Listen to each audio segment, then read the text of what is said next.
Hello friends, बरायबाय चेनेलाव फिन खनसेबाव दायो नोंथांमोना नायगासिनो दङ बड' जब इनफो इउट्युब चेनेलाव दा अफिसियेल नटिफिकेशन रिलिज खालामबाय BtC सरकारा बेनो जाबाय साख्रिनि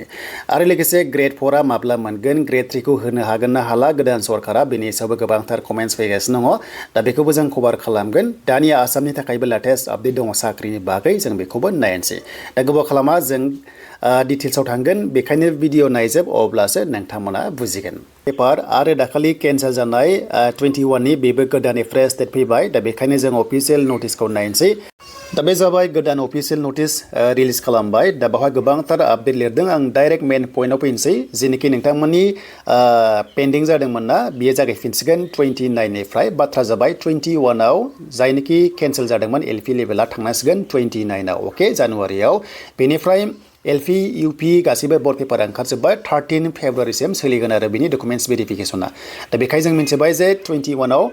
केन्सेल जानाया 29 जानुवारियाव थांनांसिगोन बेखौ जों मिथिबाय दानिया जेनोखि इउपि लेभेला गोबांथार कमेन्ट्स खालामदोंमोन ना फाइनालि फैबाय नै बेखौ नायना ला बेनिफ्राय 30 जानुवारिनिफ्राय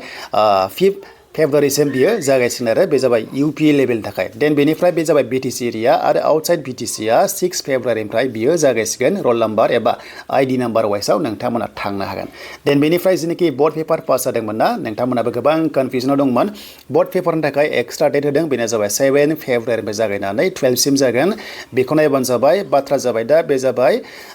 बर्ड पेपारनि थाखाय नाथाय इउपि आव जेनोखि इउपिल' पास जादों इउपि पास जानायफ्रा बेयाव थांनांगोन बाट जुदि नोङो बर्ड पेपार पास जादोंबा नोङो थांनांगोन बेनो जाबाय 7 फेब्रुवारिनिफ्राय 12 सिम थांनांगोन आरो BtC एरिया आरो जायनोखि नन BtC बिसोरो थांनांगोन 13 फेब्रुवारियाव 1 डे लानाय जादों डेट वाइसआव थांबानो जाबाय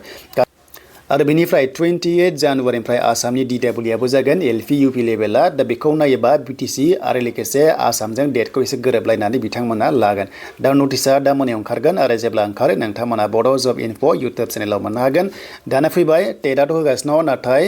CSB आ गोदानै दाजादोंमोन मानोना गोदान सरकार जाबाय नालाय दा ग्रेड 4 साख्रि आरो ग्रेड 3 खौ होनो हागोन ना हाया गोबांथार जोंनि इउथ्सफोरा कमेन्ट्स खालामगासिनो दङ दा नैबे ग्रेड 4 खौ आरो टेटखौ BtC सरकारा इजियावनो होनो हासिगौ मानो होनोब्ला प्रसेसा बिनिया जोबखाजोब्बायमोन नालाय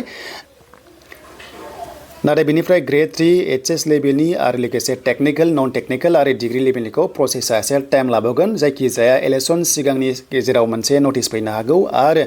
एपइन्टमेन्ट डेटआ इलेक्शन उनावसो जाखासिगोन दासिमबो गोदान सरकारा खामानि मावनो हाथ'वाखै नैबे ग्रेड 3 बिनि सायाव आरो ग्रेड 4 नि सायाव नाथाय ग्रेड 4 आ फैग्रोनाय चान्सआ दंसै दा जेब्ला फैयो नोंथांमोना चेनेलाव आपडेटखौ मोननो हाबावगोन